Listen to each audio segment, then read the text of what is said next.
भाई मटेरियल के पीछे भागना बंद करो। गाड़ी बंगला धन संपत्ति ये सब प्रारब्ध अनुसार मिल जाएगा। जितना तुम्हारे भाग्य में लिखा है उतना तुमको ना चाहते हुए भी जबरदस्ती भोगना ही पड़ेगा, चाहे वो सुख हो चाहे दुख हो, चाहे वो पैसा हो चाहे कौड़ी हो। ठीक है, उसके पीछे जबरदस्ती का अपने आप को भागने का जरूरत नहीं है। हाँ, करने आए हैं कुछ, कर रहे हैं कुछ और। अरे भाई इंपॉर्टेंस क्या है भारत भूमि का और अन्य जगह जन्म लेने का? इंपॉर्टेंस क्या है? भारत भूमि में जन्म लेना क्यों सौभाग्यशाली है? अरे इसलिए सौभाग्यशाली है कि ये संतों की भगवत भूमि है, संतों की भूमि है भाई। हाँ, यहाँ ये इसी भूमि से 84 का चक्कर कट सकता है, इसी भूमि के प्रताप से 84 का चक्कर कट सकता है, 84 लाख का चक्कर।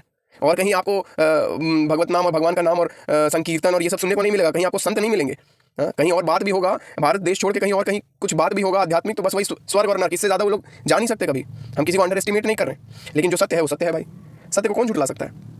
तो भारत भूमि में जन्म लेके भी अगर हम लोग मटेरियल करेंगे तो भाई पहली बात तो डिप्रेशन में रहेंगे, क्योंकि जो सोचेंगे तो होगा ही नहीं कभी, क्योंकि प्रारब्ध तो भाई सबका, उसमें दुख भी है और सुख भी है।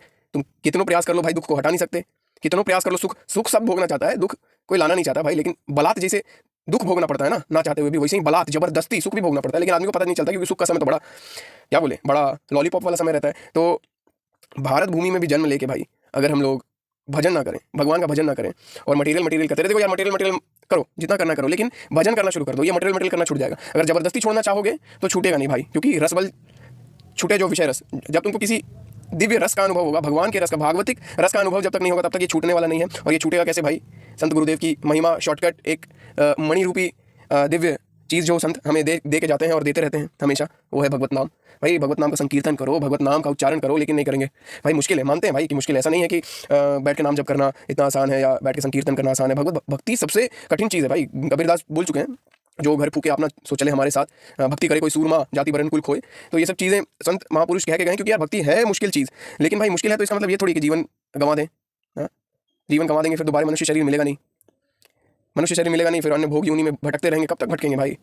नहीं भटकना हम लोग को यार, क्योंकि ये मनुष्य योनि है, कर्म योनि है, यहीं पे हम अपना जो है बानक बना सकते हैं, नहीं तो बड़ा पछतावा है भाई, बहुत पछतावा है। तो मटेरियल नहीं करना चाहिए हम लोग को, करना तो नहीं चाहिए भाई, क्योंकि डिप्रेशन, जितना भी लोग को डिप्रेशन हो रहा है, बच्चों को चाहे बड़ों को, ये सब मटेरियल के कारण ही तो हो रहा है यार। छोटे छोटे टेंशन झेल नहीं पा रहे हैं। और देखो सिंपल सा बात है भाई, इसीलिए नहीं झेल पा रहे ना क्योंकि भगवान से विमुख है। भगवान संतों की बात नहीं सुनते हैं, एक तो मिलना दुर्लभ है, संत उनकी बात सुनेंगे नहीं और सोचेंगे कि यार अपने से, अपने बुद्धि से जीवन अपना जिए। भाई नहीं चलेगा, आपके सोचे अनुसार आपका जीवन नहीं चलेगा। यहाँ कोई चिकना चुपड़ा बात करने के लिए अध्यात्म नहीं होता कि चिकना चुपड़ा बात कर दिए और हो गया मतलब धन्य धन्य हो भाग। अरे भाई नहीं भाई, यहाँ पे चिकना चुपड़ा बात नहीं, यहाँ पे सत्य है।